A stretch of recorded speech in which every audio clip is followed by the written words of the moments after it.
You're listening to PetLifeRadio.com.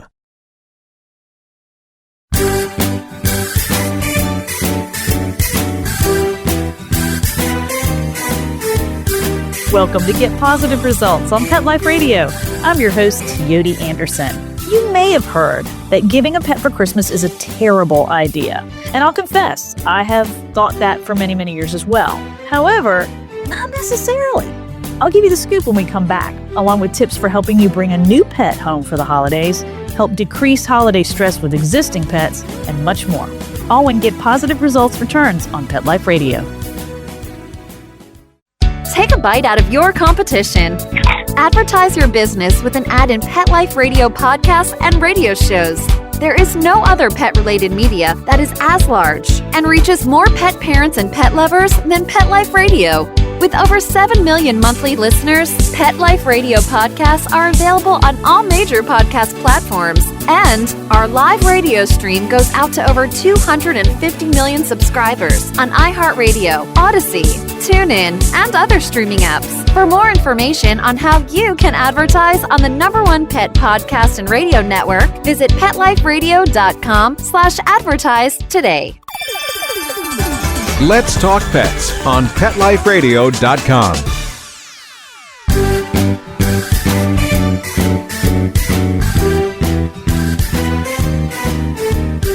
Welcome back to Get Positive Results on Pet Life Radio. I'm your host, Teoti Anderson. For years and years, pet professionals have been telling people not to give pets as gifts, especially during the holiday season. I've heard that forever. Oh, it's terrible. You should never give a puppy or a kitten or any kind of pet over the holidays. Don't do it. And sure, there are lots of downsides. It's a busy time. This is crazy. I have not even begun, a little bit of my holiday shopping, but I still have so much to do. It's not even funny. So I'm trying not to look at the calendar to find out what little time I have left for this. But it's really busy. People are shopping and they're getting ready to take time off. So work is really stressful. They're trying to get all their projects done. It's coming up also on the end of the year. So people are getting those kind of projects done. Maybe people are traveling over the holidays. Either they're traveling to family or friends' places, or they have family or friends coming to them. So you've got house guests. Oh my gosh, we have to clean. It's a chaotic time. There's also more temptations, especially for puppies and kittens. Kittens like to climb trees. Heck, cats like to climb Christmas trees. There are ornaments. There are bright, shiny objects all over the house and bows and ribbons. And these can be really, really tempting. So I think all of those things are valid. All those things are true. And the concern is that what happens when the holiday magic turns into year-round reality? When people say, oh, this was so cute and the puppy had a bow around his neck and now he's bigger and he's eating everything and he's eliminating in the house and we need to train him and we want to get rid of him. So I think that is where the basis of that originally came from, just a guess, but that you shouldn't give pets as gifts, especially for the holidays, because when that holiday magic wears off, you're stuck with this year-round reality and the dogs or cats would be relinquished to the shelter or given to rescue groups or dumped, heaven forbid, on the side of the road because it wasn't cute anymore. But studies have shown that it may not be as terrible an idea as you would think.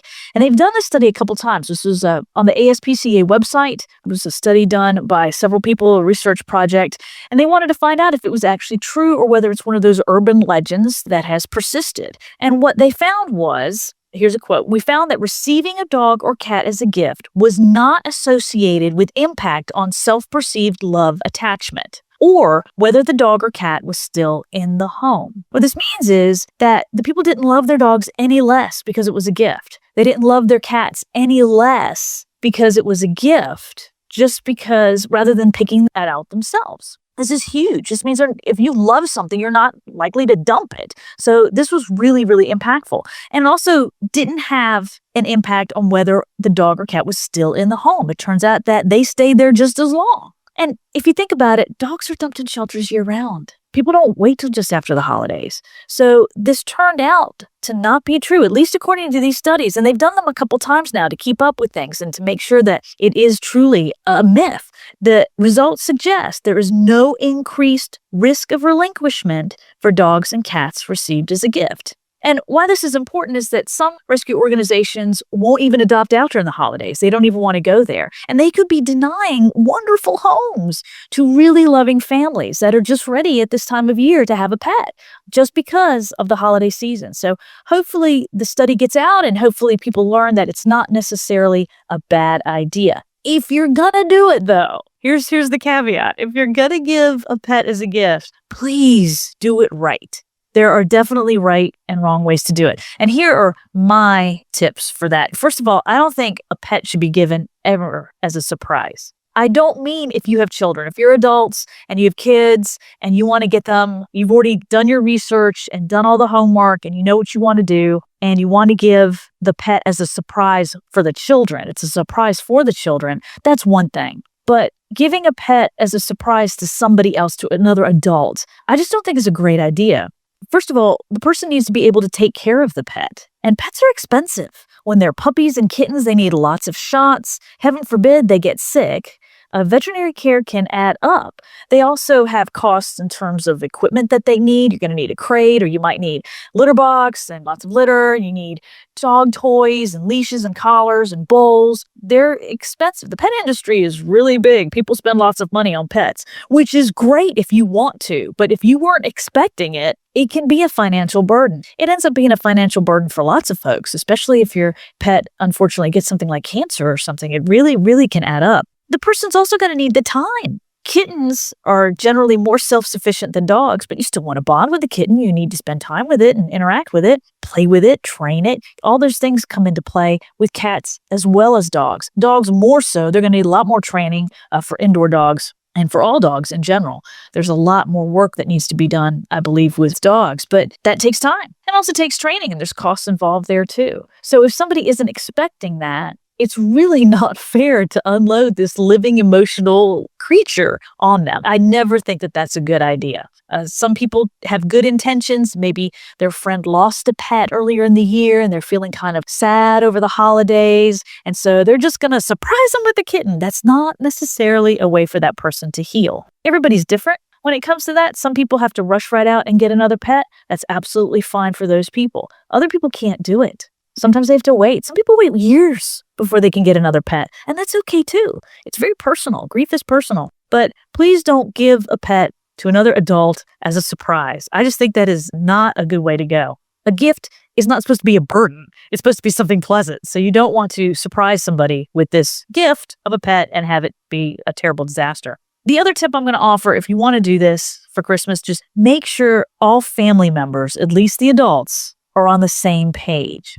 I had a client several years ago, and the family had wanted to get a pet. Of course, they found me after they got the dog. She told me that she had wanted a little fluffy lap dog. She had her heart set on a Maltese, and she'd studied all about Malteses, and that's a little white toy breed for those of you who don't know. And she loved them. She wanted this little cuddle thing. She was going to carry it around. It was going to be precious. Her husband brought home a Labrador puppy. Well, I love Labradors. I've had 2 of them in my life. They were the best dogs ever. Labrador's the top registered dog with the American Kennel Club in America. It's a very popular dog. That's not what this woman wanted. It's what her husband wanted. It's not what she wanted. And Labrador puppies, I did tell you that I love them. I love them very much. They're clinically insane for about 2.5 years. They're just crazy. They're hyper and they're mouthy and they put everything in their mouth. I mean, they're just nutcases for a couple years. They need a lot of work, a lot of exercise, a lot of training. They're awesome dogs, but they're not for everybody. So she was expecting this little fluffy puffball, and she got this very large, rambunctious Labrador puppy. Well, she resented it. And I'm pretty sure she resented her husband, too. I got a lot of vibes on that. She kept talking about his dog. Well, that's his dog. And that's when they came to me. They were having problems with the dog. Well, you've heard that dogs can sense fear. They can surely sense resentment. This woman didn't like the dog, and she made it very, very clear. So the dog didn't listen to a word she said because she never spent time with it. Dogs will bond most closely with whatever or whomever they spend the most time with.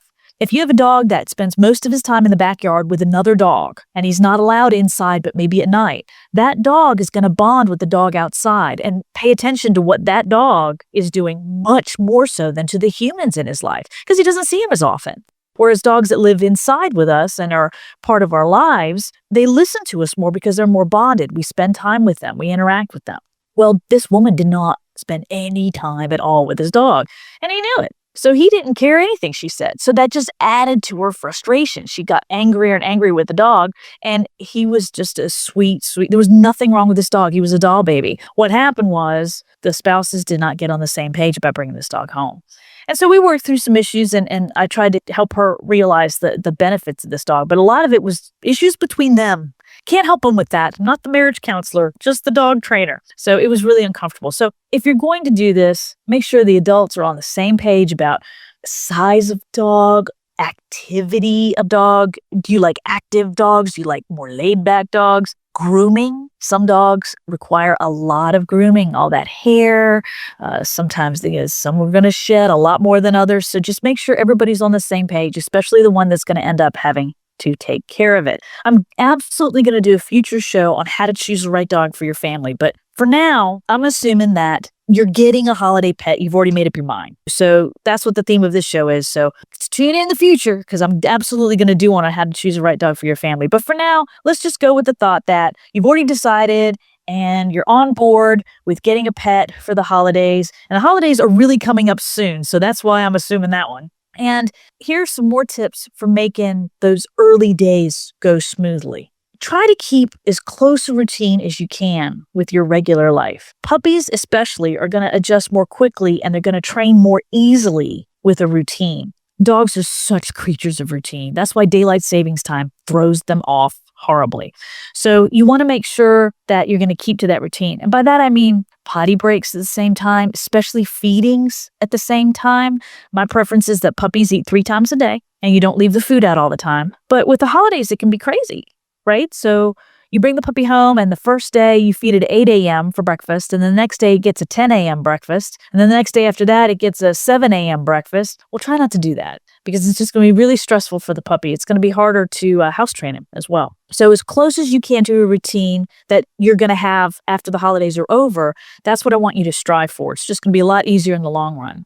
Don't overwhelm the new addition. Holidays are nuts. They're crazy, got lots of things going on, but make sure that that animal has plenty of quiet, restful breaks. If you have lots of visitors, it might be too much for that new pet. You definitely want to socialize puppies and kittens. Kittens should be socialized as well. Let's not forget the kitties. But you need to look for signs of stress. You're going to look in dogs for panting. Cats will pant too when they're under duress. Dogs are going to lip lick. They're going to lick their lips. They're going to turn away. Puppies may sleep a lot.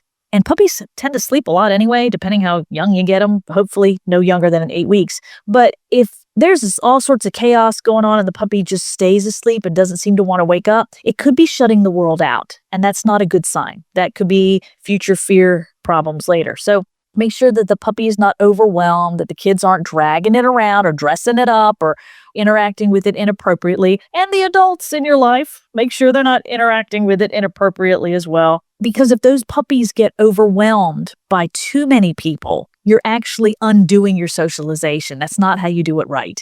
And so your goal in making sure that your animal is well socialized is going to be completely thrown out the window. You're actually doing the opposite of that. So we want to make sure it's a good start. And if it's an adult animal, it may be able to handle the chaos a little bit better. But remember, this is still a new environment for that older animal. It's going to be very stressful. So you want to make sure that we got lots of quiet, restful breaks. You also need to be very vigilant. You need to do that with any young creature you bring in your house. Puppies and kittens can get into trouble in lightning quick seconds. But you want to be extra vigilant because there's going to be ornaments and holiday decorations, kids' toys. The children's love for the pet is not going to last very long if Fido rips through all their presents and eats their toys or shreds them to bits, or if the kitten claws up a little new doll or something like that. We don't want that to happen. So make sure that you're extra vigilant, which is hard during the holidays because you got a lot of things calling for your attention, but it really is important. Another thing that a lot of people don't think about is when you bring any new pet to your home, I don't care how old they are, you really should make an appointment with your veterinarian for 48 hours, 2 business days when you bring the pet home. If you ever purchase from a breeder, they may require it. But even if your pet has had vet checkups and shots through a local shelter or rescue organization, I still advocate taking it to your veterinarian within 2 days. You want to find any issues that might be with that pet that you need to jump on right away to keep that pet healthy. Maybe your vet will find things that could be cause for concern, but you want to do that early on in that relationship. Plus, you want your vet to start a relationship with your pet because you'll be taking your pet there for the rest of his or her life as well. But this is the holidays. So make the appointment now. If you know you're going to bring that pet home over the holidays, make that appointment now and make sure that the vet is going to be available because vets need holidays too. I don't know how they do what they do. I have such tremendous respect for veterinarians. So they're going to want to take a holiday break and you may not be able to get worked into there. If you're not able to get that appointment within a reasonable time frame, make one as soon as possible. And if this is your first pet, because I've known that to happen, some people like to get their first pet around the holidays. That's fine. You may not have a relationship with a veterinarian yet, so be sure you've written down in a place where you can easily find, put it in your smartphone if you have it, put it on the fridge. Hopefully you won't need it, but make sure you have the location and phone number and information for the emergency vet. Because if an emergency occurs and you don't have a vet to go to, you have to take your pet to the emergency clinic over the holidays. We are very lucky to have emergency vets throughout the country that are available in the evenings and on weekends and during holidays. They sacrifice their holidays for us for those emergencies. And especially if you have young pets, but even older pets, they can get into so much trouble. And it's always at 2 a.m. and you're driving like a maniac with this pet in duress in your car and you can't find the location. So find out where it is ahead of time because that's just going to be added stress you don't need. And hopefully you never need it. I once knew a Chihuahua. I was at the emergency vet, unfortunately, for one of my pets. He ended up being fine. He'd ripped out his stitches, even with one of those Elizabethan collars on, I might add. It was brilliant of him. My bedroom looked like a crime scene. I came home and he had ripped out stitches on his foot. This is one of my Labradors, by the way, and he was an old man by then. He was an older man. He was about 10, I think, when he did this.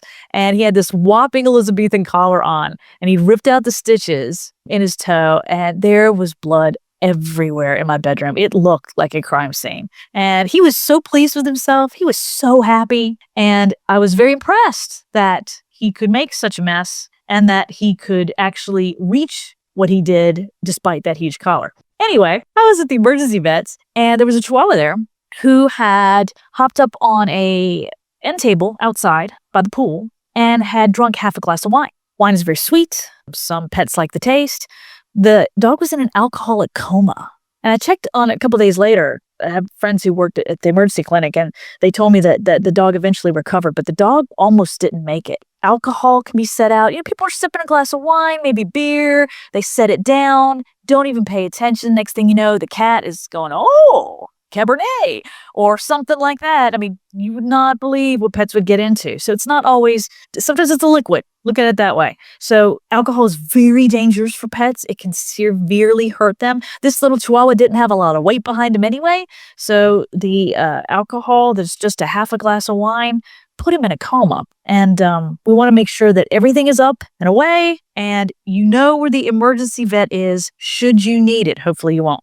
So those are my tips for bringing a dog home if you think that it's right for your family for the holiday. But maybe your children are pestering you for a pet, but you're not quite ready for it. You're not sure you want to do something for the holidays, but you haven't committed yet, or you know it's going to be a crazy time. I'm going to give you a great idea for a holiday gift that can get the whole family involved in choosing the perfect pet. And I'm going to share that with you when you come back, along with one of my favorite holiday pet memories, right after these messages. Begging to hear more of your favorite show? Full episodes of all our shows are available on demand. Go to PetLifeRadio.com to fetch our entire lineup of Possum Pet podcasts. Also, dig us up in iHeartRadio and iTunes. Let's talk pets. Live and on demand, only from Pet Life Radio. Let's talk pets. Let's talk pets On Pet Life Radio. Pet Life Radio. PetLifeRadio.com.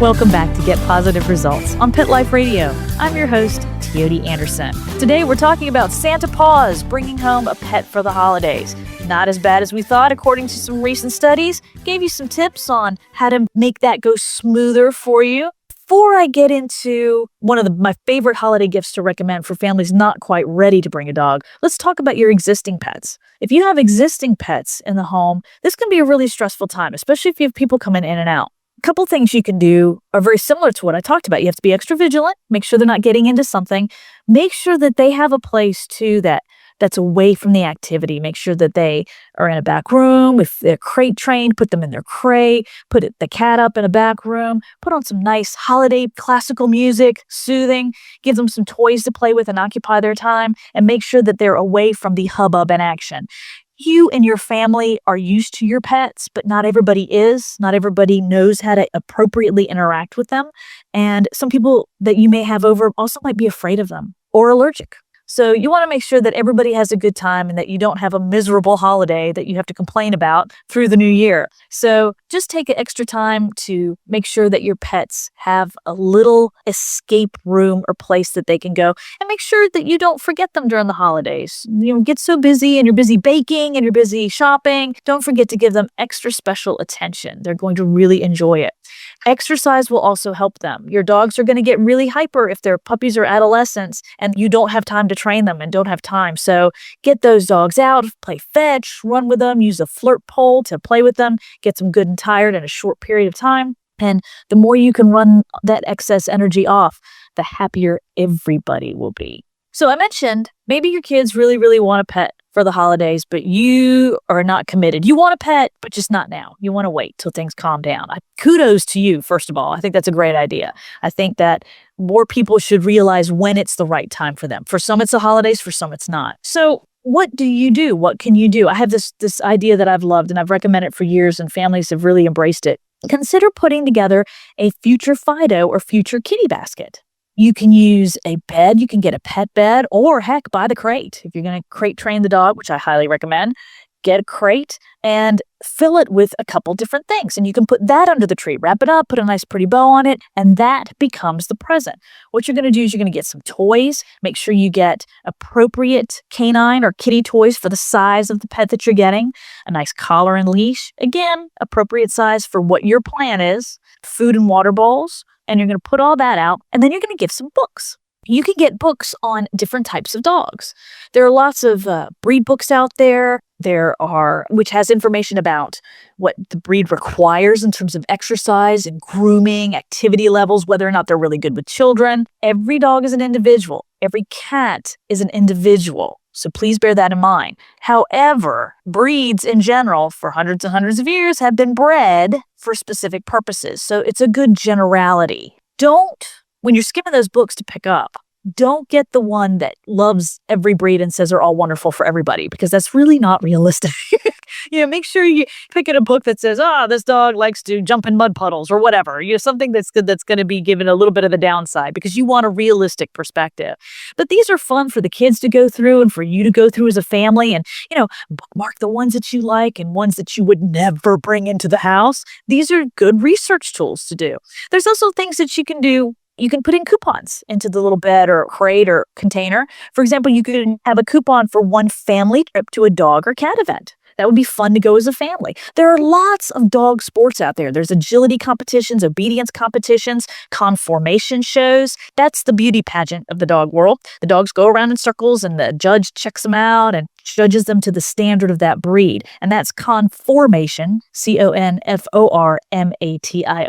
not conformation, just in case you wanted to know. So if you see about conformation, that's what that is. It's a beauty pageant of the dog world. Even if you are wanting a mixed breed dog, which are wonderful, I think that knowing the breeds is important, because you're going to get a combination of something. And if you can know what that combination is, some dogs, you just don't have a clue. But some dogs, the rescue organization might know that, the mom was a lab and the dad was a Dalmatian or something. You want to know what those breeds entail, because you're getting a combination of that DNA and bringing it home with you. So be sure to do your research. And plus, it's a lot of fun. Like I said, you might find dogs that you never even considered. You might also consider a coupon for maybe 2 hours of family time, watching a pet movie together. Any Lassie movie, those are always wonderful. The Adventures of Milo and Otis, that's an old favorite of mine. Because of Winn-Dixie, that's a sweet movie. Lady and the Tramp, makes me cry every time, so I'm not going to put that on my list. But maybe it's some family time watching a movie together. You want to be careful of the dogs in the movies. That's all acting, that's all well-trained, and there are wonderful editors and special effects people behind all that. That's not realistic necessarily dog behavior, but they're fun, and you can do that as a family. I just think that that's a really good idea for the family to be involved. Other books to consider are training books, and boy, do I have some recommendations for you. My 2 books just came out this past month. I'm very excited about them. One is Animal Planet's Dogs 101 Dog Training, and it's a nice general book on lots of different training you can do with your dog. The second one is the Dog Fancy Ultimate Guide to Dog Training. And that is a jam-packed book with lots of information on tricks and problem behaviors and lots of things to train your dog. Both of those books give you the basics on what you need to buy and how you need to use it. They're all based on really positive, reward-based, modern scientific methods. So when you're shopping under the tree for your future Fido basket, I hope you'll consider the books. And if you already have a dog, I still hope you'll consider the books. They'd also make great presents for your dog-owning friends. So those are available at your local bookstores and at Amazon.com. So I also told you that I would share one of my favorite holiday memories. I wrote a story many years ago, and when I was thinking about including it in the show, I was thinking about how long ago it was, because all these dogs that I write about in the story are no longer with us, which is sad, but it's sweet that I still have the memory. This was a nonfiction story that was published in Christmas Dogs, a literary companion, and this was put out many years ago. It was a collection of nonfiction stories by a bunch of wonderful authors. I was so excited to be asked to participate because there's a James Herriot story in this book. And I grew up reading all his stories, and it was such an honor to be included in the same book. My friend Liz Palika is in here. Shel Silverstein is in here. And unfortunately, this book is out of print. You might still be able to find it on eBay, however. Every now and then it pops up. But my story was called Guests for the Holidays. And in the grand tradition of Christmas tales, I thought that I would share it with you here during the show today. So it begins. My pet sitter canceled. I know you said before that you wouldn't mind keeping cider, but are you sure? I hate to ask, but we're leaving tomorrow, my friend asked. No problem, I replied. What's one more? I had already arranged to keep another friend's dog while she traveled over the holidays. And even though I knew I would have a full house, considering I'm a single woman with 3 dogs and 1 cat of my own, I wasn't worried. My pets were used to visitors, and since my friends were also assistants for my dog training business, I knew their dogs were pretty well behaved. Pippin, my 9-year-old Papillon, would probably feel the most put out. Pippin was often offended at the slightest hint of another creature occupying the center of the universe. Whenever his place in the cosmos was in doubt, he felt a burning need to remind me that he was, truly, the most affectionate, most adorable, most important animal in my life. He would hurl his 7 pounds into my lap, shower my chin and ears with a flurry of frantic kisses. You love me best, right? Me. Lucky for him, my other fur kids didn't mind sharing. Black Labrador Logan was just over a year old, bursting with bounce. He swam through life like a baleen whale, jaws wide open and ready to snag anything in his path. Logan adored Pippin, racing to greet him every morning and offering an affectionate slurp. Pip, to say the least, did not share the love. Since Logan was the baby of the family, and an active one at that, he often required a lot of my attention. Pippin didn't appreciate having to share that commodity, except when it came to my other black Labrador, Cody. Cody was already with me when Pippin joined the family, so the Papillon grew up with Cody as his best friend. Cody was my dear old man, a sweet, snow-faced 11-year-old. Cody had started life as a stray. He suffered an accident at a tender age and as a result had to have his front left leg amputated. I adopted him from my veterinarian soon after the surgery. He never missed the leg growing up, but in these twilight years we were paying the price as arthritis settled into his joints. He still had the heart of a puppy, but his body could no longer keep up with the youngsters. My biggest concern in pet sitting other dogs was in keeping Cody and his achy bones safe. I figured with all the dog crates and baby gates I had on hand, I could separate animals as necessary and manage the menagerie. Baby gates would also come in handy for Sebastian, my tabby cat. If my friend's dogs proved too rambunctious, Sebastian could leap over a strategically placed baby gate to peace and quiet. He had perfected this technique while developing his favorite game, Torture the Lab Puppy. The game would begin with him leaping out from under the coffee table and pouncing upon the tempting target of Logan's constantly in motion tail. Logan would then gleefully pounce back. A brief wrestling match would ensue until Sebastian would bolt. Of course, Logan would chase. At that point, Sebastian would leap over the nearest baby gate, land with a soft thud, and immediately start bathing himself, for all appearances forgetting the puppy ever existed. Poor Logan would stare desolately through the gate mesh, confused about the rules of the game. Being an ever-optimistic Labrador, he fell victim to this game every single day, much to the smug delight of my cat. My 4 boys and I had a nice little routine. They knew when it was time to get up, when it was time to eat, and what evenings I taught my late dog training classes. They knew the house rules, and I knew every quirk and nuance of their individual personalities. We fit together comfortably, like pieces of a multi-species puzzle. Adding other dogs to the mix could shake things up a bit, but in the spirit of the holidays, I was full of good cheer at the prospect. The first guest to arrive was Annie, a 6-year-old rough collie. Annie was so beautiful, you could swear she had her own theme music announcing her every entrance, surging with a string orchestra.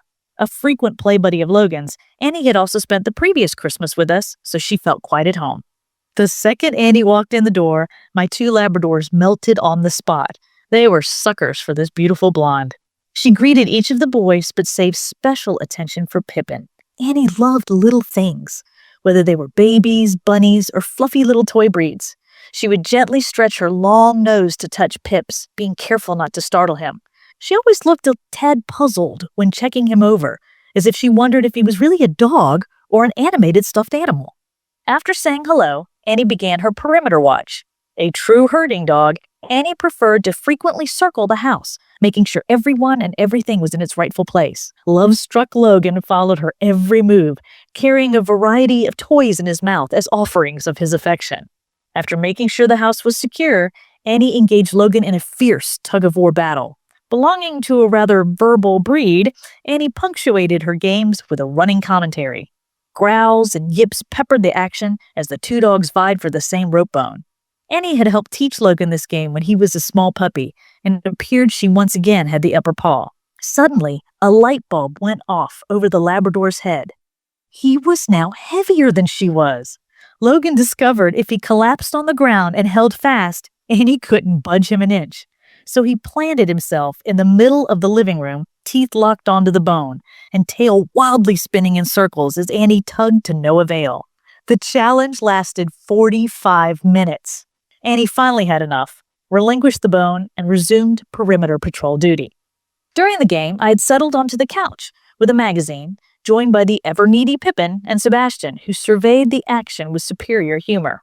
Logan tried to engage Annie some more, but finally tired of following her around the house. He plopped down at my feet next to Cody. It was settling into a nice, peaceful afternoon with my animal friends. Soothing quiet. Thump, thump, thump. Peaceful silence. Thump, thump, thump. I looked down. Every time Annie passed the Labradors, their tails thumped the floor in unison as the sable and white vision passed before them. When she would disappear around the couch, the tails ceased. We spent much of the next hour with synchronized tail thumping passing the time until Annie finally settled down for a nap. We were all rested when our last-minute guest arrived, Cider. A yellow Labrador was a tomboy. She was a rough-and-tumble girl with boundless energy despite the fact that she was a middle-aged 6 years old. She, Logan, and Annie were good friends, but she had never stayed at my house before. I was a bit concerned that she would bowl Cody over with her enthusiasm, so I decided to play it safe and put him up and out of harm's way the first night. If Cider had theme music to her entrance, it would be a rousing marching band number. She came bursting into the house, slammed Logan with a hello, and began sniffing around and getting her bearings. I was concerned that Cider might be stressed, as this was her first sleepover. I could not have been more wrong. She was so comfortable she got the zoomies. She got this crazed look in her eye and dashed off at a top speed, with Logan in hot pursuit. Annie, not one to miss a herding opportunity, brought up the rear, barking instructions. The 3 big dogs were having a blast running full tilt around my living room, a living room that was never meant to be an arena for this sport. The dogs careened in her furniture and bounced off the walls. Since Cider wasn't familiar with the terrain, she kept zooming into places and getting stuck. It's pretty embarrassing trying to zoom properly when you have to keep backing out of dead ends. I finally called a halt to the shenanigans, afraid that my neighbors would think I was hosting a wild holiday party. I told all the dogs it was time to settle down. Cider promptly leaped up onto the couch. Now, the house rule was that big dogs were not allowed on the furniture. Since Cody was on strict veterinarian's orders to not jump and aggravate his arthritis, he wasn't allowed on the furniture. Therefore, no big dogs were allowed in order to be more fair. The smaller dogs got away with it for several reasons. Sebastian would have engaged his feline deafness, pretending he didn't hear me tell him to get off. Pip was insecure enough that I thought he could use the boost in height, if not self-esteem. And I'm embarrassed to admit this as a professional trainer, but I was unduly influenced by the fact that both of the little guys were awfully cute. I told Cider off and she looked confused, but did as I asked. She then plucked her head on my leg, pleading with me to change my mind. She was allowed on the couch at her place. What was the problem here? Sorry, sweetie, but no deal, I said. Cider looked crushed. She paced for a few minutes, occasionally plunking her head back on my leg, looking pathetic and hoping I'd come to my senses. After this didn't work, she finally settled for Cody's nearby dog bed. She threw herself upon it with a melodramatic sigh and immediately fell asleep. I thought that would be a good idea for us all, so I put everyone and myself to bed. The next day after breakfast, I figured it would be a good time to introduce Cider to Cody. I grabbed a handful of treats to serve as distraction. I prepared to use Cider's easy cue. I braced myself in case I had to deflect an exuberant Cider greeting. After preparing for a dozen possible scenarios, I felt ready. I brought my sweet old man out to meet the tomboy, who vanished, to be replaced by a silly, flirty, girly girl. With one look at Cody's salt and pepper face, Cider was in love. You could practically see cartoon hearts popping like bubbles over her head. She bowed, she danced, she lovingly burped in his face. That's a Labrador sign of affection. Ever the gentleman, Cody kissed her sweetly, then went and lay down in his favorite spot. Cider refused to leave his side. Logan brought her toys and kissed her ears, but she wasn't interested. She only had eyes for Cody. She darted off, found a bone, and giddily dropped it on Cody's head. Another Labrador sign of affection. Cody just wagged, looking quite pleased that he'd landed himself a younger woman's attention. Since I had to prevent Cody from roughhousing, Cider eventually grew tired of him just lying there and not accepting her flirty invitations to chase her. So she finally settled for Logan. Round and round and round the living room they went, occasionally stopping for games of lab wrestle aerobics or dramatic teeth clashing. An unknowing visitor would think the dogs were trying to kill each other, but they were having a grand time. Meanwhile, Annie was commencing her perimeter patrol, occasionally joining in on the Labrador Olympics. Pippin and Sebastian thought it safer to head to higher ground and perched behind my head on top of the couch pillows. During patrol, Annie would often pause to check on Pippin, as if to make sure his batteries had not run out. The dogs did not leave me out of the fun. One by one, they'd bring me toys to throw, or just stop by for an ear scratch and a kiss on the nose. I called these affection breaks, and without fail, they were always attended in pairs. Logan and Pippin, Cody and Pippin, Annie and Pippin, Cider and Pippin. Did I mention Pip had some security issues? The week passed, with all of us falling into a new routine. I taught all the dogs to wait by the door until they heard their names as cues to enter or exit. An early attempt by the canines to all gallop through the door at the same time had not made for a pretty holiday picture. Annie made sure we were all in place. Logan got his exercise, running from collie to Labrador. Sebastian supervised from a lofty position, occasionally swatting at a passing tail. Cider professed her undying love for Cody, and Pippin made sure I got enough butterfly kisses so I couldn't lose his little self in the crowd. Before I knew it, my friends had returned, and after hugs and holiday wishes, my guests went home.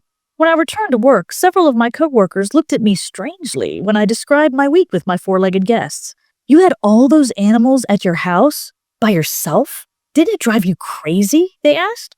As I listened to their tales of braving holiday traffic, enduring the stress of visiting family, and suffering through shopping malls in search of perfect gifts, I couldn't help but smile. What better way to share the season of giving than with animals, who give so much of themselves?